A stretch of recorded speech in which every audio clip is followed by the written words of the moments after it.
Basically, in this plantation, they done reverse slavery, child. They done reverse slavery. And that's not funny because that's crazy. That's crazy. But I'll save my thoughts for later.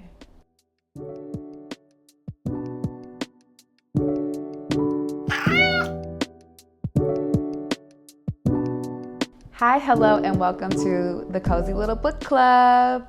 I'm your host, Taylor.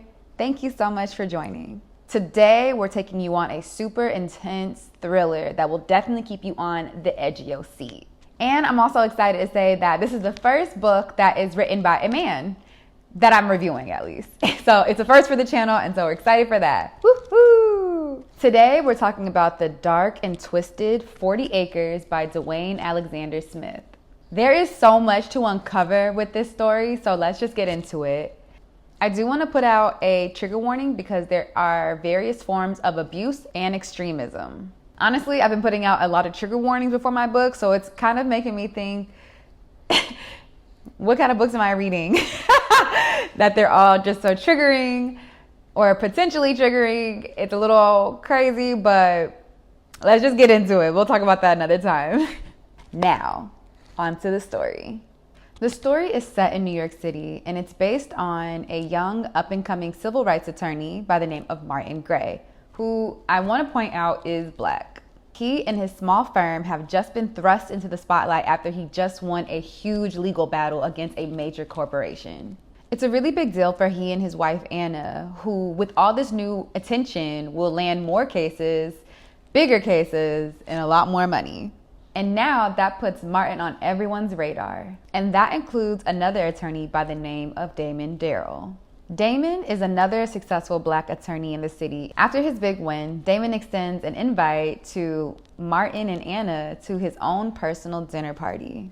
One thing to note is that Martin co-founded his law firm with an old law school buddy, whose name I truly cannot remember for the life of me, but needless to say, he's a white guy. His name doesn't really matter at this point, but just know that he's a white guy, okay? And he helped Martin. They worked together, okay? When Damon extends the invite to just Martin and Anna without his partner, he thinks it's a little odd, but his partner is so excited for the opportunity for Martin to rub elbows with the city's top execs, he convinces him to go. When they arrive at the dinner party, Martin notices that he's not only among the city's most influential, but they're all Black, something he and his wife feel overwhelming pride about. Soon they each separate, Anna with the women and Martin with the men. Over a few drinks and cigars, Martin gets to know these super successful Black men who happen to be great scholars, real estate moguls, marketing, business people, and so much more. Over time, Damon invites Martin and Anna to more events, which really solidifies their budding new friendship. After a few months, Damon invites Martin to an exclusive all-men getaway to an undisclosed location. At first, Martin and Anna are both a little weary about it, but Damon finally convinces him, and Martin thinks that it'll be a good opportunity for more networking. And that's when things take a turn, as they always do. After being drugged on a private plane, unbeknownst to him, by the way, they slipped a little something in his drink, Martin arrives at a plantation called 40 Acres, seemingly in the middle of nowhere, with heavily guarded men surrounding the place. Martin obviously has questions about the heavily guarded area they're approaching, and Damon explains that he and the other members of the society own the estate along with Dr. Kasim. Now, Dr. Kasim is someone that Damon and the other men, the other influential men, have name dropped to Martin as they were getting to know him. They kind of just allude to his teachings and some of the things that they believe, that they agree with him. And so, honestly, Dr. Kasim might be like the biggest literary super hotep I've ever read personally. So, just keep that in mind. Yeah. Honestly, it's giving cult. Soon after entering, Martin realizes that everyone who was working and upkeeping the property is white. He sees them in the same color outfits, the same clothes, them looking dirty, They look crazy. Basically, in this plantation, they done reverse slavery, child. They done reverse slavery. And that's not funny because that's crazy. That's crazy. But I'll save my thoughts for later. Basically, they have white slaves and they have them being forced into labor and basically treating them the way that black people were treated during American slavery. The plantation being named 40 Acres is a reference to the unfulfilled promise of reparations after the Civil War. Back then, they were supposed to give black people 40 acres and a mule. Obviously, they didn't. Damon and other society members justified to Martin that this is basically a way that they can reclaim the power imbalance between black people and white people. And this one thing is how they rectify all the horrid things that were done to their ancestors. Safe to say, Martin is shocked. I mean, he's literally a civil rights attorney. He's shocked and immediately opposes it. He's like, this is not right. We shouldn't treat people like this. This doesn't make sense. He's shocked, but he's not stupid. He sees all these guarded people around this plantation, and he realizes that he is being watched at every step, being looked at, being critiqued. How does he do this? What does he think about this? How is he interacting with these slaves? They on his ass, okay? And he's in the middle of nowhere with opposing viewpoints of extremists. So he not trying to rock the boat too much. He don't agree with it, but he not stupid. You know what I'm saying? He trying to survive.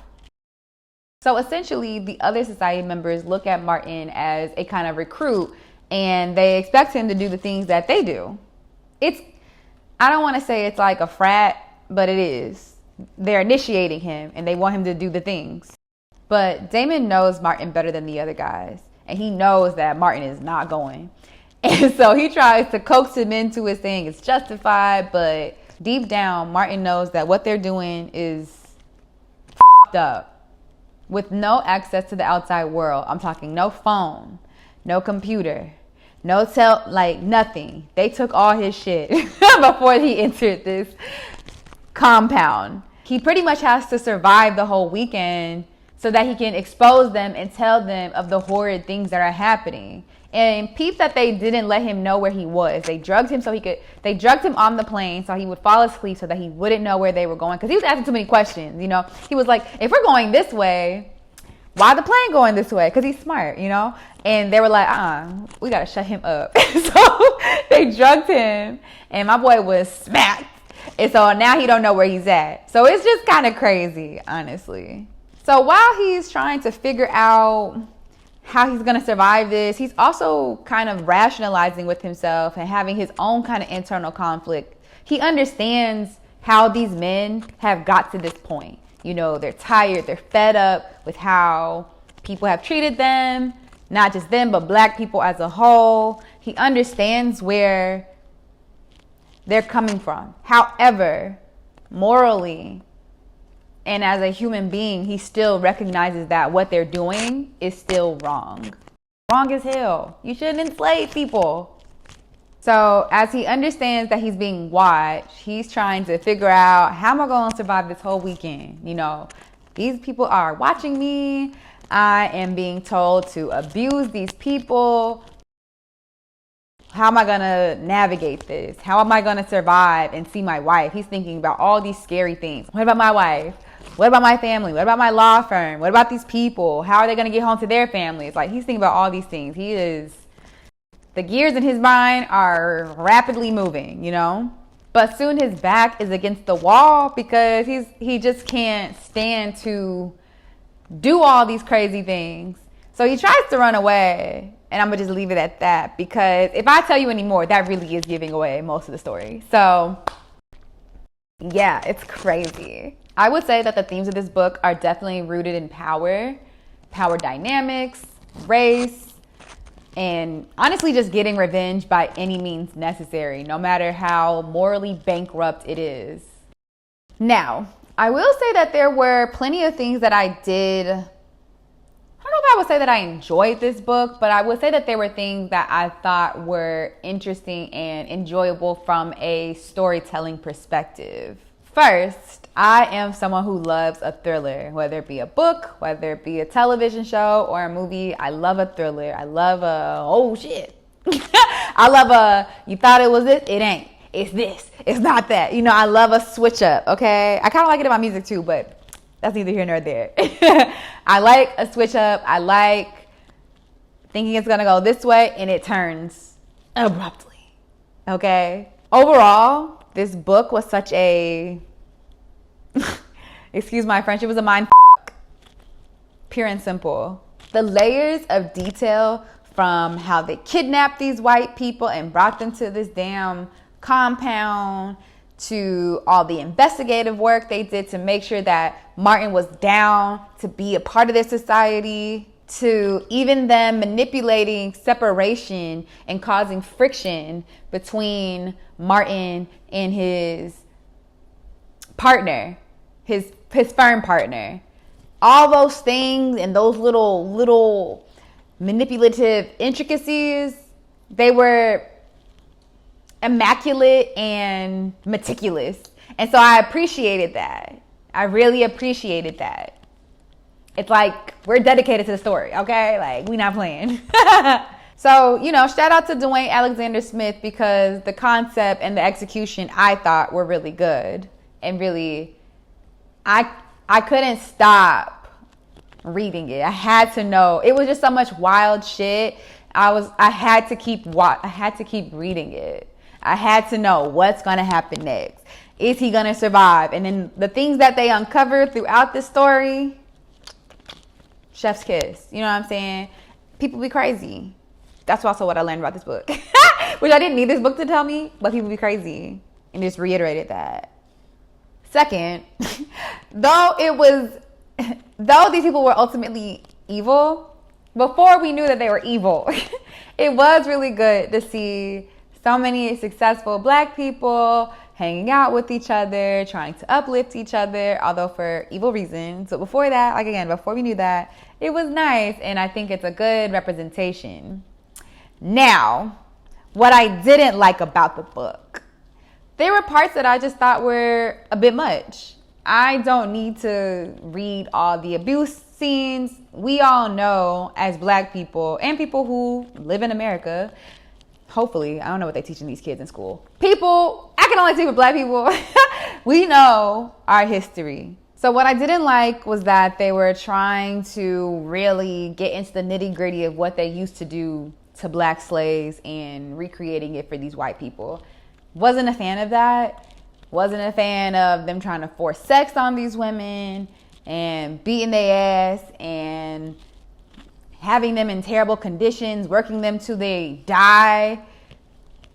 I already said that I don't like slavery. Like, I don't like slavery content. So it didn't make me feel better because they were white. That's not the kind of person I am. I didn't feel like it was necessary. And when I was reading it, I had a lot of thoughts. And I was thinking about something my freshman year of college, I had an African American studies class. And I'll never forget our TA. He was like, obviously this is his opinion. Let me just start by saying that. He basically said that all these things that Black people have been through and continue to go through, that no matter what, collectively, Black people would never do what white people did when it came to slavery. And again, his opinion, I believe that. I think that deep down, not even deep down, I think generally people are good people and they don't want to see people suffer, be hurt. You know, think about all the people who are protesting for the rights of various people of races and genders and whatever. You know what I mean? I think in general, people would like to see harmonic peace amongst people. But I don't think that Black people are looking to get retribution for that. So what I would say is that more than likely, and I think my TA at the time, I can't think of his name, so long ago. My TA at the time also said that in general, that Black people are looking to heal from the terrible past. He pretty much said that Black people wish that, you know, slavery was never a thing. But the goal is to heal and to move forward and get the same access and rights. You know, I don't think that Black people are seeking retribution and revenge like this.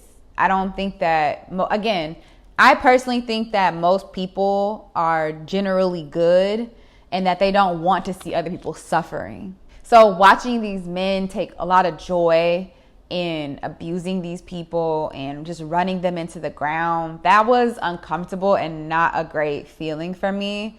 So I didn't really like that. But I mean, I guess that is the premise of the book, that they trying to seek their revenge, but it still doesn't make it right. You know what I mean? So reading some of those parts and how Martin had to navigate that, you know, that was crazy and a little tough. Okay. A little tough. And then some other parts that I didn't love were just when the society members were just anti-Martin because he was a moral human being. You know, people always gonna try to justify their wrongdoings. But when one person stands up, it means something. And even then, that's kind of a difficult place to be in, to be that one person that stands up. Because let's just take Martin's scenario, for example. All these men are okay with essentially being slave owners and plantation owners for retribution, you know what I mean? But Martin, who is by himself, alone, with no gun, no weapons, no communication, he could get up. You know, so it's like really hard to just be that standalone person, but it still is important to do because morally that's the right thing to do. And so when that one person decides to take a stand and be morally correct in front of a whole bunch of people, things tend to take a wrong turn. And that's exactly what happened in this story. So I wouldn't say that I would use the word enjoy to describe how I felt about this story per se. But I will say that it was very interesting and had my mind churning. While there were obvious moral flaws, the book was definitely intriguing, for sure. And it definitely kept my attention. All in all, I would have to say that I would give this book a 4 out of 5 golden bookmarks. 40 Acres was Dwayne Alexander Smith's first published book, and that came out in 2015. And since then, he's released one other thriller, so I might check that one out as well. If you have any other interesting male author recommendations, please comment them below because I would love to read them.